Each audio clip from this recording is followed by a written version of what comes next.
संविधान नहीं तो हम नहीं, चूहा से पानी पीने को विवश है। जो विकास का पैमाना होना चाहिए वो झारखंड में दूर दूर तक कहीं नहीं मिलता है। आदिवासी समुदाय की महिलाओं की बात है तो एक आक्रोश है। सरना धर्म कोड की ही अगर हम बात करेंगे तो माननीय हमारे सांसद संजय सेठ जी का हम अगर बात करेंगे, उन्होंने भी वायदा किया, लेकिन आज धर्म कोड का मामला एकदम साइड में है। उस पर ना ताकना है ना बोलना है। आदिवासियों को यहाँ से धूमिल करने की बात है, आदिवासियों का नामो निशान हटाने की बात है, यहाँ आदिवासियों को कुचले जाने की बात है। जब तक बहुमत में झारखंड में अपने स्थानीय प्रतिनिधि नहीं रहेंगे, हमारा वो हाल होते रहेगा। इसी तर्ज पर लोग इंडिया गठबंधन को बहुमत के साथ यहाँ के झारखंड में 14 सीटों पर प्रमुखता के साथ बहुमत के साथ लाने के लिए अपना कीमती वोट देने जाएंगे। 2024 का लोकसभा का चुनाव झारखंड में बेहद ही दिलचस्प रूप जो है वह लेता जा रहा है। इसलिए भी यह दिलचस्प यहाँ की जो है 2024 का चुनाव लोगों को दिखाई दे रहा है, क्योंकि एक तरफ जहां पर एनडीए गठबंधन की पूरी टीम जो है वह अपना दमखम चुनावी मैदान में लगा दी है, तो वहीं दूसरी तरफ इंडिया गठबंधन की टीम जो है वह इस बार पूरे दमखम के साथ चुनावी मैदान में है। और इस चुनावी मैदान में सबसे बड़ा महत्वपूर्ण जो होता है वह मतदाताओं का होता है, जनता का होता है। जनता ही तय करते हैं कि इस बार हमें हमारा नेता किसको चुनना है, इस बार देश का प्रधानमंत्री कौन होगा, ये एक मतदाता जनता जो है तय करती है। ऐसे में उन मतदाताओं का जो बुनियादी मुद्दे हैं, जो बुनियादी सवाल हैं, उनको मिलने वाली जो मूलभूत सुविधाएं हैं, क्या 18वीं लोकसभा का चुनाव का घोषणा जब हो चुका है और कुछ ही दिन बाद जो है इसके नतीजे भी आ जाएंगे, लेकिन क्या वह बुनियादी सवाल, क्या वह जन मुद्दे, जिन जन मुद्दों को मुद्दा बना करके जिन बुनियादी सवालों पर राजनीतिक पार्टियां चुनाव लड़ती हैं और जिनके दम पर सत्ता की कुर्सी तक पहुंचती है, जो दिल्ली का सफर झारखंड से तय करती है, क्या वह राजनीतिक पार्टी के प्रत्याशी सांसद क्या उन मूलभूत सुविधाओं पर, क्या उन बुनियादी मुद्दों पर, और झारखंड प्रदेश एक आदिवासी बहुल्य राज्य है, आदिवासी के मुद्दों पर जो है यहाँ के प्रत्याशी, यहाँ के नेता जो है वह चुन करके आते हैं और दिल्ली का सफर तय करते हैं, वो दिल्ली तक पहुंचते हैं। 2019 की लोकसभा चुनाव की अगर हम बात करें तो झारखंड प्रदेश ने 12 सांसद केवल भाजपा को जिता करके भेजने का काम किया, एनडीए गठबंधन के प्रत्याशियों को जिता करके भेजने का काम किया। एक झारखंड मुक्ति मोर्चा और एक कांग्रेस के प्रत्याशी जो है यहां से जीत करके दिल्ली गए। आज भी राजनीति के गलियारों में, चुनावी मैदान में फिर से राजनीतिक पार्टियां उसी का दुहाई दे रहे हैं कि हम आपका भला करेंगे, हम आपके बच्चों का भविष्य जो है सुरक्षित करेंगे, हम आदिवासियों को जो है संरक्षित करने का काम करेंगे, उनके जल जंगल जमीन को बचाने का काम करेंगे। और जो परिवार उद्योग के नाम पर, सड़क के नाम पर विस्थापित हो गए हैं, वैसे परिवार को भी संरक्षित करने का काम करेंगे। हमारे साथ आज इन तमाम मुद्दों पर बातचीत करने के लिए एक खास मेहमान है। खास मेहमान का परिचय मैं दे दूं सबसे पहले। इनका नाम है अंशु लकड़ा। अंशु लकड़ा झारखंड मुक्ति मोर्चा के कार्यकर्ता हैं और सामाजिक कार्यों में हमेशा जो है सक्रिय तौर पर रह करके समाज का अगुवाई करते हैं। आदिवासी समुदाय से आती हैं, तो वह आदिवासी समुदाय के बुनियादी सवाल, वह मुद्दे, जिन मुद्दों के साथ राजनीतिक पार्टियां, राजनीतिक दलों के प्रत्याशी जो है सांसद बन करके दिल्ली तक जाते हैं, क्या उन बुनियादी सवालों पर अब तक कोई समाधान हो पाया है, कुछ हो पाया है, उस पर कुछ काम हो पाया है, या फिर वह जयों का तयों पड़ा हुआ है? ऐसे कई सवाल हैं। उन तमाम सवालों पर जो है अंशु लकड़ा से बातचीत करेंगे। मैडम, सबसे पहले बहुत बहुत जोहार। 2024 का लोकसभा का चुनाव बहुत ही दिलचस्प जो है दिखाई दे रहा है। चाहे एनडीए गठबंधन की बात हो, चाहे इंडिया गठबंधन की बात हो, जैसे जैसे चुनाव की डेट जो है वह नजदीक आ रहा है, वैसे वैसे दोनों दलों के प्रत्याशियों का धड़कन भी जो है वह बढ़ते जा रहा है। लेकिन इस बीच में लोगों की जो सवालें हैं, लोगों का जो सवाल है कि आज भी वह बुनियादी सवाल, आज भी वह बुनियादी मुद्दे जिन मुद्दों के साथ राजनीतिक पार्टियां जो है चुनाव लड़ती है, दम भरती है, बड़ी बड़ी घोषणाएं करती है, उन घोषणाओं का क्या हुआ? देखिए, 18वीं लोकसभा का जो चुनाव, अभी लोकसभा चुनाव होने जा रहा है, ये झारखंड के परिप्रेक्ष्य में अगर देखा जाए तो एक अलग छाप दिखेगा इस बार। विगत चुनाव से इस बार की चुनाव को अगर हम लोग तुलनात्मक अध्ययन करके इसको देखें तो पिछले चुनाव में जो वायदे किए गए सांसद के द्वारा, सुदूर गांव में आज महिलाओं के बीच जो हमारी पहुंच रही है, उन तक जो पहुंच बनता है जाके हम लोग देखते हैं तो वायदे के अनुरूप 5% भी काम नहीं दिखता है। और जहां तक आदिवासी समुदाय की महिलाओं की बात है तो एक आक्रोश है। रांची से मात्र 12 किलोमीटर रातू प्रखंड है, इस प्रखंड में नगड़ी प्रखंड है। इन दो प्रखंडों का ही सिर्फ आप लोग जाके सर्वे कीजिए और उनसे बातचीत कीजिए तो आज भी उस क्षेत्र की महिलाएं, सड़क तो दूर ही है लेकिन एक आदत पेयजल की भी व्यवस्था वहां नहीं है। ये काम होना चाहिए था सांसद के द्वारा। लोकसभा चुनाव हुए तो कम से कम महिलाओं को जो सुदूर गांव से उठ के अपने गांव से निकल के काफी दूर कुआं भी नसीब नहीं है, चुआ से पानी पीने को विवश है। चुआ से पानी पीने को जो हम लोग आज स्वास्थ्य के दृष्टिकोण से देखा जाए, इतना अवेयरनेस प्रोग्राम चल रहा है, सब कुछ चल रहा है, तो कहीं ना कहीं से स्वास्थ्य विभाग भी इसको उपेक्षित कर दिया। और महिलाओं का जो बात है, शाम के समय पानी लेने जा रही है, सुबह निकल के जा रही है, एक डर सा होता है कि घर से निकल के जा रहे हैं, समय ठीक नहीं है, पानी लेकर आ रहे हैं, उनके साथ घटनाएं किसी तरह की घट भी जा रही है ना। तो लेकिन सबसे बड़ी व्यवस्था है कि हम पेयजल के लिए कहाँ पर निर्भर रहे। तो उनसे जब हमारी मुलाकात हुई, बातचीत हुई, तो उनका कहना था कि इस बार जो सांसद रहे हैं इलेक्शन के समय और आज तक उनको हम लोग कभी नहीं देखे। हाँ, इतना वो बोलते हैं कि दुबले पतले से थे, प्रतिनिधि को वो लोग इतना याद करते हैं कि दुबले पतले से थे जो हमारे प्रतिनिधि थे, और चुनाव जीते हैं इतना हमको पता है, लेकिन कभी नजर नहीं आए। तो कहीं ना कहीं से इस बार के चुनाव में हम लोग उनको देखेंगे। हाँ, जो हमारे क्षेत्र के लिए कम से कम पीने के लिए, हमारे बच्चों के भविष्य के लिए, यहाँ के युवाओं के रोजगार के लिए ध्यान देगा, उन्हीं को हम अपना कीमती वोट से हम नवाजेंगे। ये बातें हो रही है। दूसरी एक बात है कि केंद्र सरकार के द्वारा, मोदी के द्वारा, प्रधानमंत्री हमारे माननीय मुख्यमंत्री मोदी जी के द्वारा महिलाओं के स्वाभिमान के लिए, आत्मरक्षा के लिए, आत्म सम्मान के लिए, आत्मनिर्भरता के लिए बहुत सारे योजनाओं को लॉन्च किया गया। लेकिन झारखंड को आज भी एक जो सोच है उस दायरे से हटाकर ही रखा गया है कि यहाँ के लोग आदिवासी बहुल इलाका है, आदिवासी राज्य है, तो इनको नहीं भी दिया जाएगा तो ये उफ तक नहीं करते हैं, जो एक स्वभाव है। अच्छा, उफ तक नहीं करते हैं। लेकिन उफ का बदला यहाँ के लोग इस बार देने वाले हैं। पिछला चुनाव में बीजेपी का जो भी प्रतिशत रहा, राज्य में, केंद्र में उनको बैठाया गया, लेकिन इस बार तो जहां तक दूर दराज के आदिवासी समुदाय की बात है, यहाँ के क्षेत्रीय लोगों की बात है, यहाँ के आदिवासियों की बात है, मूलवासियों की बात है, यहाँ के दलितों की बात है, तो इस बार करारा जवाब मिलेगा कि जो विकास का पैमाना होना चाहिए वो झारखंड में दूर दूर तक कहीं नहीं मिलता है। मानते हैं यहाँ पर कुछ एक विकास हुआ है, लेकिन उसके बावजूद जो मौलिक विकास होना चाहिए, जो एक मूलभूत विकास दिखना चाहिए, महिलाओं के लिए जो गैस की बात है, देने के बात है, आज गैस का चूल्हा रखा हुआ, उसमें वो लोग लकड़ी डाल के बना रहे हैं, खाना बना रहे हैं, तो वो गैस दिया गया, उज्ज्वला योजना के तहत गैस दिया गया, लेकिन उसमें जो राशि मिलने की बात है वो राशि तो आ नहीं रहा है इनके पास में।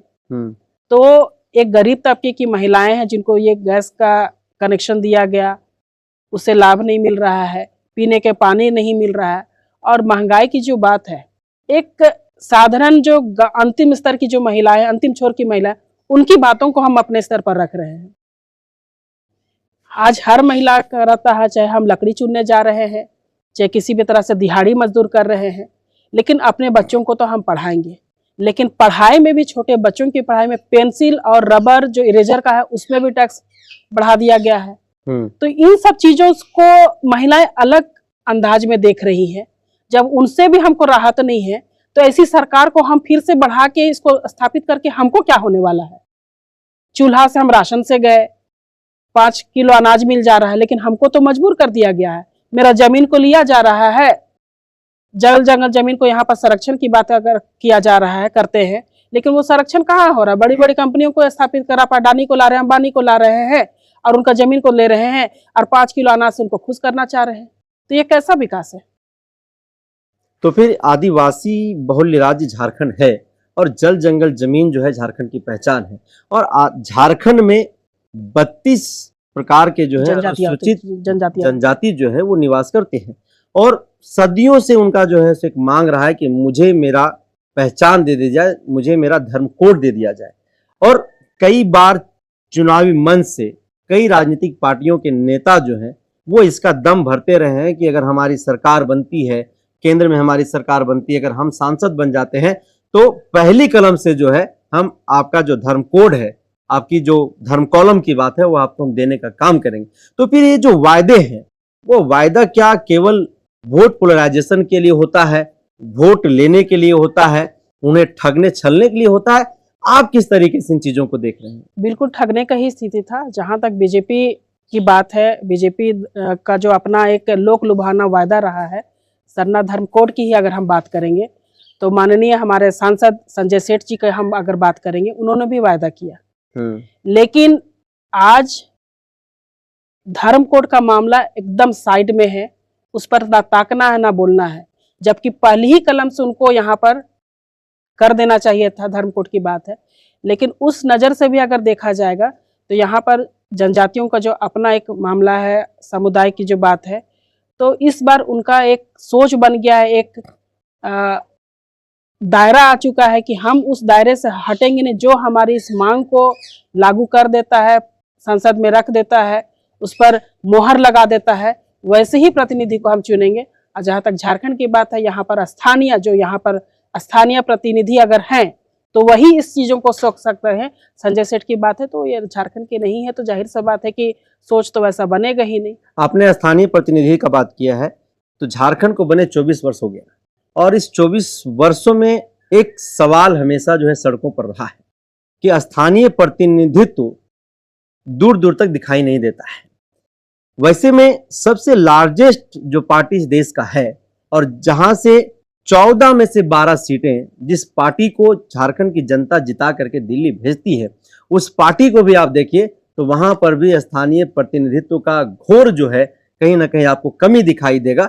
ऐसे में क्या लगता है कि जो राजनीतिक पार्टियां हैं, जो मंच पर चढ़ करके जो बातें करती हैं, जो वादे करते हैं, जो दावे करते हैं, और वैसे में जो स्थानीय प्रतिनिधित्व का सवाल हमारे बीच में है, तो वह स्थानीय प्रतिनिधित्व को ताक पर रखते हैं, अपने पैरों तले जो है कुचलने का काम करते हैं, या फिर किस तरीके से इन चीजों को आप देखें? झारखंड के लोगों को आज भी लोग उसी स्वभाव से देखते हैं कि ये लोग उफ तक नहीं करते हैं। जहां तक जनप्रतिनिधियों की बात है, तो जब तक बहुमत में झारखंड में अपने स्थानीय प्रतिनिधि नहीं रहेंगे, हमारा वो हाल होते रहेगा। इक्के दुक्के लोग आ जाते हैं हमारे प्रतिनिधि, तो उनको भी जो बहुमत में आते हैं वो दबा के रख दे रहे हैं। इसलिए अपना एक स्थानीय जनप्रतिनिधि होना चाहिए। वो अगर बहुमत में आते हैं तो जाहिर सी बात है कि मेजोरिटी में हमारे स्थानीय लोगों के आगे, आदिवासी रहे, मूलवासी रहे, दलित रहे, अगर ऐसे जनप्रतिनिधि हमारे रहेंगे तो जाहिर सी बात है कि उनमें एक अपना सोच रहेगा कि हमारे यहाँ के लोगों के साथ में क्या दुर्दशा हो रही है, क्या होना चाहिए, है ना, किस तरह का नीति निर्धारण होना चाहिए। अपने हिसाब से वो सोचेंगे, देखेंगे और काम भी होगा। और जहां तक बाहर के प्रतिनिधियों की बात है तो वो सोच कभी बन ही नहीं सकता है। सिर्फ वो अपना एक अधिकार करने के लिए, वोट बैंक के लिए हमें इस्तेमाल करते रह रहे हैं, और वो चीज सिलसिला जारी होते रहेगा जब तक यहाँ पर अदद एक बहुमत के साथ प्रतिनिधियों का एक जमावड़ा नहीं होता है, या फिर चुनाव जीत के बहुमत के साथ हमारे लोग नहीं आते हैं। तो इस बार जो है वो झारखंड के लोग नरेंद्र मोदी के 10 वर्ष के कार्यकाल को देख करके वोट करेंगे, या फिर हेमंत सोरेन का जो 4 वर्ष का कार्यकाल रहा है, और अभी चंपाई सोरेन जी मुख्यमंत्री हैं, ये 4 वर्ष के कार्यकाल को देख करके झारखंड के लोग वोट करेंगे, या फिर नरेंद्र मोदी के 10 वर्ष के कार्यकाल को देख करके वोट करेंगे? पहले तो मैं ये आपको बता दूं, नरेंद्र मोदी जी 10 वर्ष में जो किए वो पूरे देश की जनता देख रही है। जिस भी धर्म के मामले का, अगर हम धर्म की बात करें, जिस भी धर्म के मामले की बात हो, सभी लोग जानते हैं अल्लाह ईश्वर सारे एक है। उन्हीं ने हमें बनाया, उन्हीं ने हमें धरती पर भेजा है।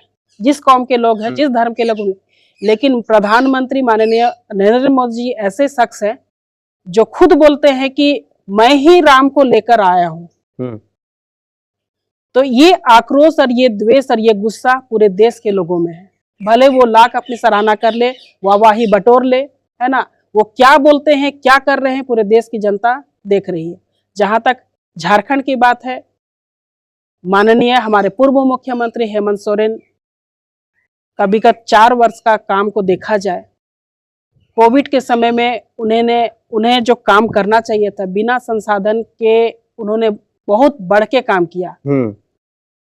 समय कम था, उस समय संसाधन कम था, उसके बावजूद उन्होंने जो दम दिखाया, जो काम किया, वो पूरे देश आज देख रहा है, झारखंड के लोग देख रहे हैं। और इधर अगर पिछले 2 महीने की बात की जाए, 3 महीना की बात की जाए, हमारे मुख्यमंत्री चंपई सोरेन के द्वारा जो शिलान्यास और उद्घाटन किया जा रहा है, जो यहाँ के लोगों को जो मिलना चाहिए था, जो साजिश हेमंत सोरेन दादा के साथ हुआ और उन्होंने जो आधा में काम छोड़ के रखा हुआ था, उसको बहुत तेजी से वो एक नायक के रूप में कर गए। क्योंकि अभी आचार संहिता का मामला है, उसके बावजूद आचार संहिता के पहले उन्होंने जो काम किया वो पूरे राज्य के लोगों ने देखा है और महसूस किया है कि हमारे आदिवासी मुख्यमंत्री के साथ जो साजिशें हुई, और अभी हमारे आदिवासी मुख्यमंत्री जो निवर्तमान है, तो उन्हीं के सपनों का जो काम है, उनको हम लोग अगर आगे नहीं बढ़ाते, अपना साथ नहीं देते हैं, तो जाहिर सी बात है कि हम लोग फिर से पिछले सरकार में जो हमारा दुर्गति हुआ वैसा ना हो। इसीलिए चाहते हैं यहाँ के लोग और जेएमएम के लोगों का भी अपना सोच है कि कहीं ना कहीं से हमें वो काम करना है जो हमारे मुख्यमंत्री हेमंत सोरेन दादा ने छोड़ दिया था। और उनके साथ जो साजिशें हुई, ये उनके साथ साजिशें नहीं हुई, पूरे समुदाय को एक हिलाने झकझोर देने की घटना हुई है। तो कहीं ना कहीं से उसका जवाब देने के लिए, यहाँ की सरकार को अस्थिर करने की जो साजिशें हुई है, उसको फिर से नाकाम करने के लिए हम लोगों को तय करना है, यहाँ के निवासियों को तय करना है कि किस तरह के प्रतिनिधियों को हम लोग केंद्र तक भेजेंगे। देश के प्रधानमंत्री नरेंद्र मोदी जो है वो महिलाओं को लेकर के हमेशा जो है वो कई बातें वो कहते रहते हैं कि देश की महिलाएं जो है वो सशक्त हुई हैं, मजबूत हुई हैं, और कई योजनाएं जो है सो केंद्र की सरकार लेकर के आई हुई हैं। ऐसे में आप एक महिला हैं, ग्रामीण क्षेत्र से आती हैं, गांव घर की महिलाएं, आप स्वतः कितने सशक्त हुई हैं यहाँ की महिलाएं? सशक्तिकरण का तो बात ही ना करें मोदी जी तो ज्यादा अच्छा रहेगा। पढ़ लिख के भी जनजातीय समुदाय के लोग, आदिवासी समुदाय के लोग, मैं खुद कहूँ तो जो एक आत्मनिर्भरता होना चाहिए था वो गौन सा है, वायदे कुछ और काम कुछ और। तो इनकी तुलना जो सशक्तिकरण का परिभाषा है, महिलाओं को किस रूप में सशक्त करना है, ये बातें साधारण सी महिला को भी नहीं पता है कि हमें जो चाहिए वो मोदी जी को पता ही नहीं है। तो ये बेकार की बातें हैं, है ना। उनके द्वारा योजनाएं बहुत सी आई, लेकिन धरातल पर, जमीनी स्तर पर, अंतिम छोर की महिलाओं तक वो पहुंच रहा है, नहीं पहुंच रहा है। क्या कुछ होना चाहिए कि 5 साल 10 साल तो हम किए काम, लेकिन अभी के समय में जब लोकसभा चुनाव फिर से होने वाला है, अगर मोदी जी सही मायने में आदिवासी महिलाओं का दिल जीतने वाला काम कर देते तो जाहिर सी बात है कि उनको फिर से उस जगह पर बैठाने में पूरे समुदाय की महिलाओं का एक हाथ रहता है। तभी तो मोदी जी बोल रहे हैं कि अब की बार 400 पार और झारखंड में 14 का 14 लेके चल जाएंगे। सपना देखे, अच्छी बात है, सपना देखना अच्छी बात है। उनको साइड से या तंत्र के लोग जिस भी तरह से बोल रहे हैं 400 पार, और रहा झारखंड में 14, है ना, 5 सीट भी निकाल ले तो हम लोग कहेंगे कि आदिवासी महिलाओं का आशीर्वाद उनके साथ में है। मतलब ये बातें किस तथ्य के आधार पर आप? जो योजनाओं का होना चाहिए यहाँ पर, आज भी मैंने शुरू से कहा कि हम भोले भाले आदिवासी महिलाओं को जो समझा जाता रहा है और इन्हें कुछ भी थमा दिया जाएगा, ये उफ तक ना करेंगे, ये भ्रम में रह रहे हैं। तो इस बार झारखंड की जो आदिवासी महिलाएं हैं वो मतलब भाजपा को मुंहतोड़ जवाब देंगी? मुंहतोड़ जवाब देंगी। और हम लोग बिल्कुल नहीं चाहते हैं कि झारखंड झुकेगा नहीं, ये तर्ज चल रहा है। उसी तरह से इंडिया गठबंधन में इंडिया नहीं रुकेगा, इस तर्ज पर आदिवासी महिलाएं अपना वोट दमखम के साथ दिखाएंगी कि हमारा वोट इंडिया गठबंधन को जाएगा। कल्पना सोरेन इस 24 के लोकसभा के चुनाव में झारखंड में कितना अपना प्रभाव छोड़ पाएंगी, कितना प्रभावशाली जो है वो सिद्ध हो पाएंगे? देखिए, कल्पना सोरेन जी की बात है, वो एक जननायक, पूरे देश के आइकॉनिक हेमंत सोरेन जी की धर्मपत्नी है, महान आंदोलनकारी गुरुजी की बहू है, शिबू सोरेन की बहू है, और सोरेन परिवार की बहू होने के नाते साथ साथ में पूरे झारखंड की वो बहू भी है, बेटी भी है। तो उनका जो एक स्वभाव है, एक काम करने की जो शैली है, बहुत हद तक लोगों को प्रभावित कर रहा है। अचानक से उनका राजनीति में आना, ये एक बहुत बड़ा सवाल दिखता है, और इस सवाल के पीछे वो चूंकि एक काफी सक्षम, सशक्त और पढ़ी लिखी महिलाएं हैं, तो इनकी जरूरत झारखंड को है। और रहा बात की साधारण से परिवार की नहीं है वो, और अपने आप में एक वो मिसाल है, एक शक्ति है। वो महिला अपने आप में शक्ति होती, लेकिन शक्ति ही उनको कहा जाएगा क्योंकि विपरीत समय में, अभी जब सोरेन परिवार का समय विपरीत चल रहा है, विपरीत समय में वो पूरे राज्य को संभालने के लिए आगे आई। 2 छोटे छोटे बच्चों को घर में रख के, घर को संभालते हुए बाहर की दुनिया में राजनीति में आना, और पूरे राज्य को एक दिशा देने के लिए उनके जैसा सशक्त और सक्षम यहाँ पर कोई नहीं है। सीता सोरेन भी तो यही सोरेन परिवार की बहू थी, आज भाजपा घटक दल में चली गई है। वो क्या लग रहा है कि उनका सियासी सफर आगे क्या होने वाला है? क्या इस परिवार के आशीर्वाद के बिना, सहयोग के बिना, जो सीता सोरेन का पहचान इस झारखंड में था, क्या वह पहचान वो अपनी सियासी सफर में कायम रख सकेंगे? या देखिए, सीता सोरेन जब तक परिवार का हिस्सा थी, उनके साथ गुरुजी जैसे बाबा का आशीर्वाद रहा। लेकिन एक कहावत भी है, आप लोग जानते होंगे, एक आम व्यक्ति भी जानता है, साधारण सा व्यक्ति भी समझता है, जिस व्यक्ति के ऊपर में परिवार के बड़ों का आशीर्वाद नहीं है, जिस व्यक्ति के साथ में खानदान का असर नहीं है, तो यहाँ पर परिवार में गुरुजी जैसे बाबा को छोड़कर उनके आशीर्वाद के बिना दूसरे जगह जाना, जेएमएम एक परिवार के रूप में वो सदियों दुर्गा सोरेन दादा के बाद से रही, लेकिन उसको छोड़ के भाजपा में जाने के बाद उनका एक राजनीतिक जीवन अब स्टॉप सा हो जाएगा, खत्म हो जाएगा। जिस भी भावना से वो गई है, लेकिन आशीर्वाद के बिना घर परिवार में कुछ ना कुछ गिले शिकवे रहते हैं, लेकिन उसको अपने बीच बैठ के उसको तय करना चाहिए था, ना कि वो तो उपेक्षित होकर के खुद को, अपने आप को उपेक्षित महसूस की और बड़ों को बात नहीं बताकर, अपना मन की बात को नहीं बताकर, बाबा गुरुजी के बात सामने अपनी बातों को नहीं रखकर अचानक से भाजपा में चले जाना, उनके मन में क्या चल रहा है वो खुद भी नहीं समझ पाई और ये कदम उठाई। लेकिन जाहिर है कि जहां परिवार का आशीर्वाद नहीं है, परिवार का सपोर्ट नहीं है, तो वो बिल्कुल एकांत से पड़ जाएगी। वैसे में एक झारखंड में एक बातचीत चल रही है लोगों के बीच में, एक सवाल है कि एक तरफ कल्पना सोरेन और एक तरफ सीता सोरेन, इस सियासी सफर में, इस चुनावी मैदान में कौन भारी रहेंगी, जीत किसकी? जीत तो तय है, कल्पना सोरेन जी दमखम के साथ आगे रहेंगी और उनके साथ पूरे झारखंड के, उनको एक, सीता सोरेन भी झारखंड की बहू है, कल्पना सोरेन भी झारखंड की बहू है, लेकिन पूरा झारखंड एक परिवार है, और परिवार से जो अपना मन मोह भंग हटा लेगा, कर लेगा, उसको फिर साथ नहीं मिलता है। ये एक आम सा बात है। लेकिन उसी तरह से अगर राजनीतिक परिप्रेक्ष्य में इसको देखा जाएगा तो कल्पना सोरेन मैडम के साथ में हेमंत सोरेन जी का एक व्यवहार, एक आचरण, एक राजनीतिक रणनीति, सब कुछ उनके साथ में जुड़ा हुआ है।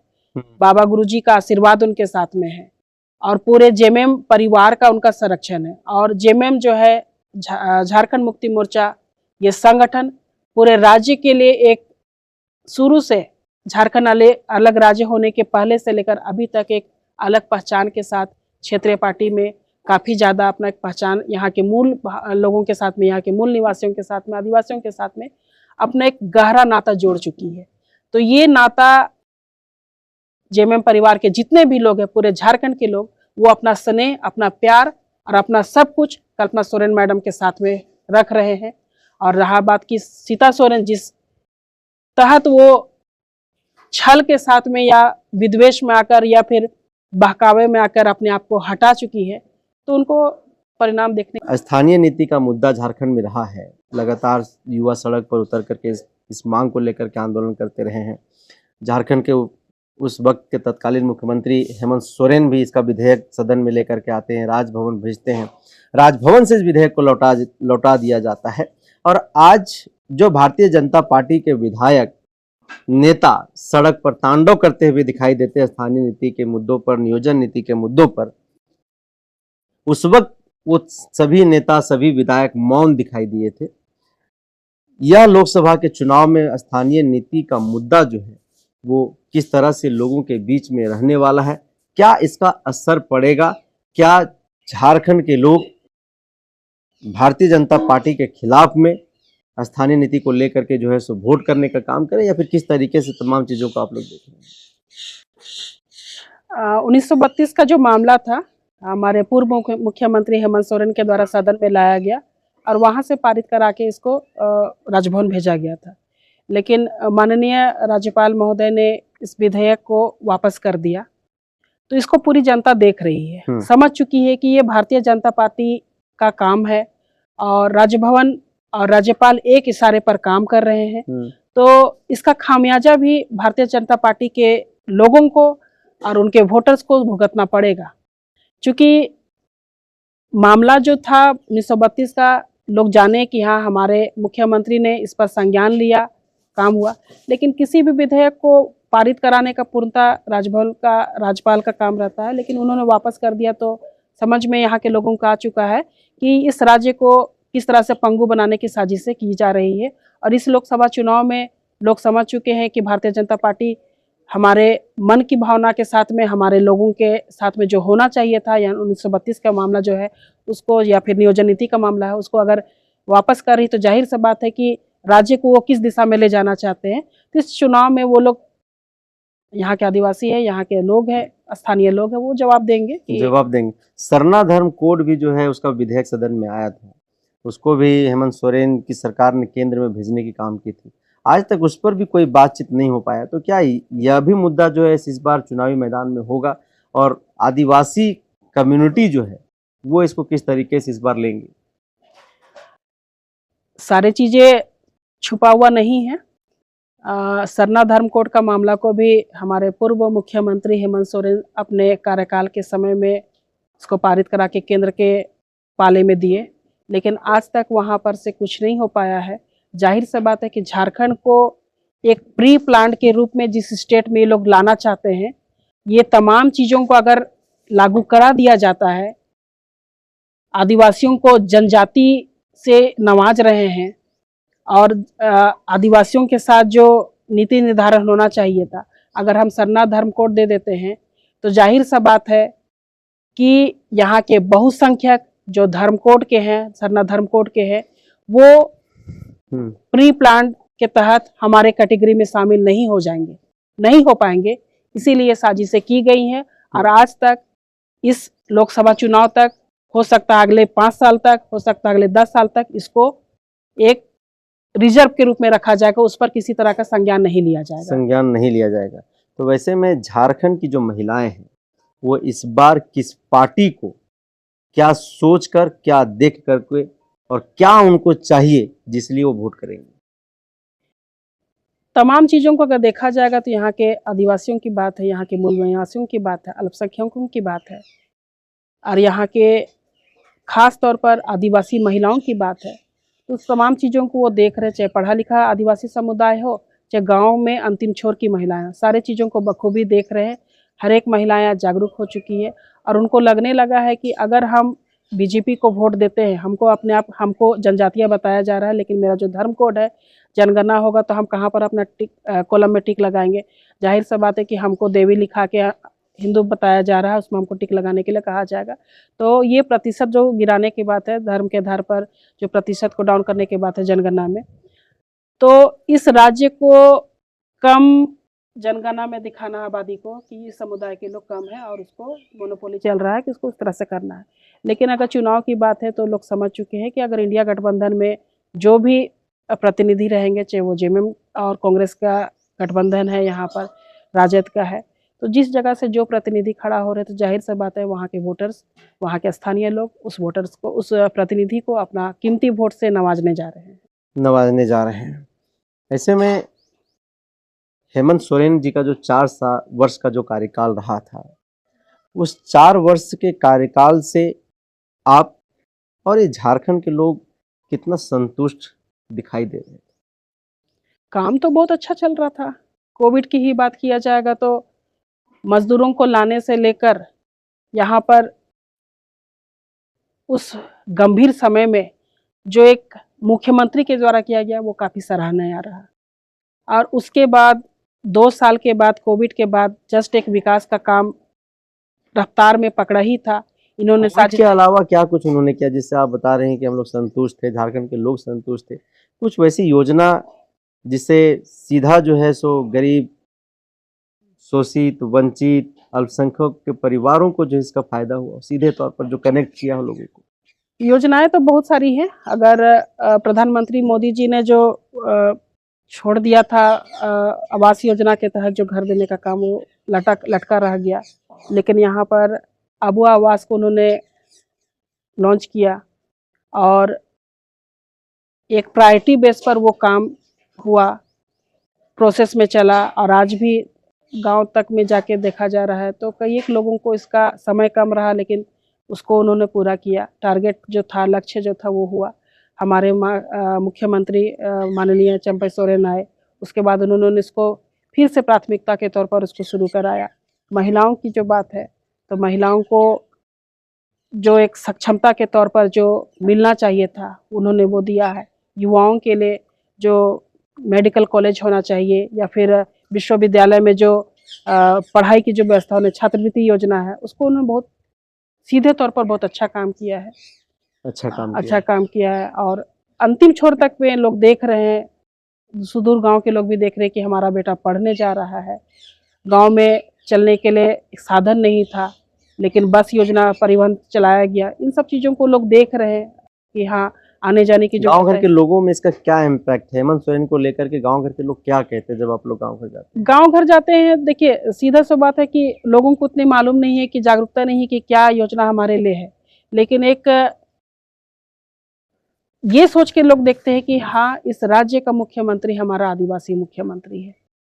और जहाँ पर आदिवासी चेहरा को, आदिवासी मुख्यमंत्री को, चाहे किसी भी बड़े सम्मानित पद पर अपने लोगों को लोग बैठे देखते हैं, तो उनको लगता है कि ये हमारे लोग हैं, ये हमारा चीज है। तो उनको उसी तरह से सपोर्ट करने का चाहते हैं, उसी तरह से सपोर्ट करने का चाहते हैं। आज हेमंत सोरेन जी के साथ जो भी घटनाएं घटी, जो साजिशें हुई, तो सिस्टम तो हिला ही, यहाँ के लोगों में भी अंदर से, जिनको कुछ मालूम ही नहीं है कि चीजें क्या हुई, कैसे हुआ, बस इतना लोग जानते हैं कि हाँ, साजिशें हुई।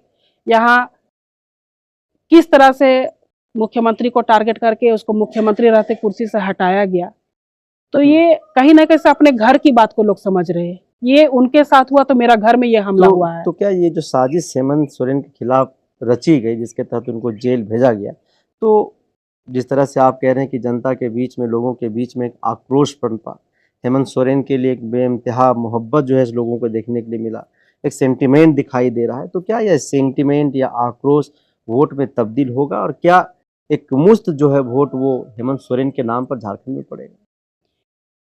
झारखंड में वोट हेमंत सोरेन जी के साथ जो साजिशें हुई, ये सहानुभूति वोट में बदल जाएगा, बदलेगा, सहानुभूति वोट में बदलेगा।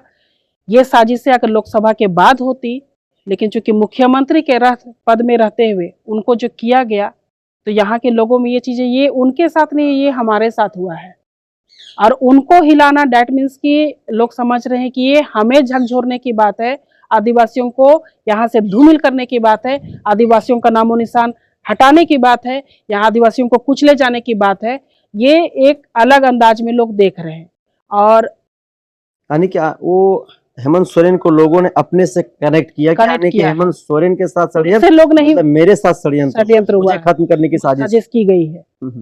लोग ये नहीं समझ रहे हैं कि केंद्र के ऊपर झारखंड सरकार का झारखंड का केंद्र के ऊपर में इतना लाख हजार करोड़ राशि जो है वो देना बाकी है, और उसको देने के एवज में आज देंगे कल देंगे के एवज में दूसरा इसको टारगेट किया गया कि जमीन का मामला है, खनिज का मामला है ना, ये तमाम चीजें हैं।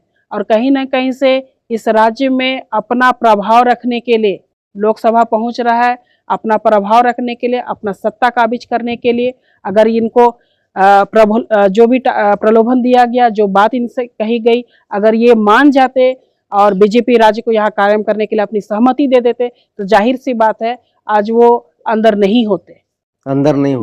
ऐसे में अंशु जी, जो एक सवाल इस झारखंड प्रदेश के लिए हमेशा से लोगों के बीच में एक गंभीर सवाल बन के रहा है कि झारखंड जल जंगल जमीन के साथ साथ खनिज संपदाओं के लिए जाना जाता है, और भारत में झारखंड एकमात्र ऐसा राज्य है जहां पर अकेले 40% जो है मिनरल्स यहाँ पर हैं। उसके बावजूद भी इस झारखंड प्रदेश में जो बेरोजगारी है वह चरम पर है, और ऐसा कोई जिला, ऐसा कोई गांव नहीं है जहां से युवा जो हैं, बेटियां जो हैं, वो दूसरे राज्यों में पलायन करने को मजबूर नहीं, पलायन नहीं की है। आप लोग किस तरीके से इसको देख रहे हैं, क्योंकि पलायन इस राज्य के लिए एक बहुत बड़ा अभिशाप बन गया है।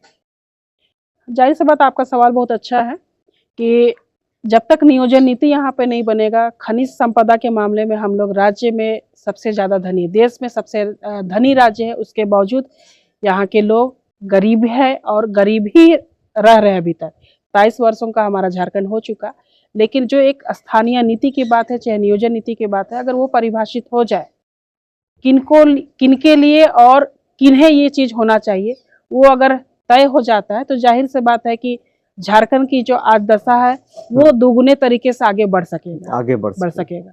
और ये अगर परिभाषित हो जाता है, नियोजन नीति यहाँ पे लागू हो जाती है, तो सब में एक हर्ष होगा कि हाँ, बाहर दूसरे राज्यों के कैंडिडेट यहाँ नहीं आएंगे, पहला मौका यहाँ के स्थानीय लोगों को मिलेगा। 1% की जो बात है, थोड़ी सी गड़बड़ियां हो रही थी और उसका विरोध भी हुआ था, लेकिन उसके बावजूद आज हम लोग इस बात को लेकर चलते हैं कि जब भी नियोजन नीति परिभाषित होगा, हमारा राज्य देश का एक अव्वल राज्य बनेगा। चूंकि खनिज संपदा का मामला है, चाहे दूसरे तमाम चीजों की बात है, ये धनी राज्य है, दूसरे राज्य के लोग इसका शोषण दोहन कर रहे हैं, और हमारा राज्य होते हुए भी हम लोग इस पर पंगु बने हुए हैं। झारखंड में शिक्षा भी एक बहुत बड़ी समस्या है, और कहा जाता है कि शिक्षा शेरनी का एक ऐसा दूध है जो जितना पिएगा वो उतना दहाड़ेगा। वैसे में शिक्षा का जिस तरह से व्यवसायीकरण हो रहा है, वैसे में आदिवासी बहुल्य राज्य में, जहाँ पर लोग यह कहते हैं कि झारखंड एक आदिवासी बहुल्य राज्य है, और आदिवासी आज भी जंगलों में रहने को मजबूर है, आज भी वो खपड़ेल घर में रहते हैं, आज भी वो उसी तरीके से पत्ते उत्ते का बना करके, झोपड़ी बना करके रहते हैं।